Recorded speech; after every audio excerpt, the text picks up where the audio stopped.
ఆంధ్రప్రదేశ్ ముఖ్యమంత్రి వైఎస్ జగన్మోహన్ రెడ్డి ఏది మాట్లాడినా అందులో బూతులు, తప్పులు, నానా అర్థాలు వెతకడం ఎల్లో మీడియాకి చెల్లింది. చంద్రబాబు హయాంలో జరిగిన తప్పులకు కూడా జగన్ని బాధ్యుణ్ణి చేస్తూ ఆయనపై బురద చల్లేందుకు ఎల్లో మీడియా చేసే ప్రయత్నాలు అన్నీ ఇన్ని కాదు.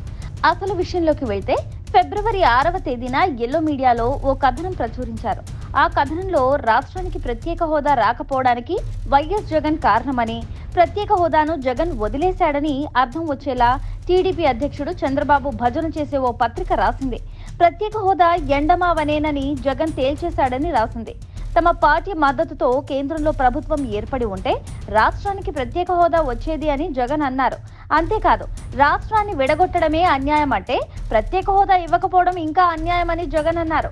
ఆ మాటల్లో ఎల్లో మీడియాకు ఏం తప్పు కనబడిందో తెలియదు కానీ హోదా రాకపోవడానికి జగనే కారణం అనే అర్థం వచ్చేలా కథనాన్ని వండి వార్చేశారు.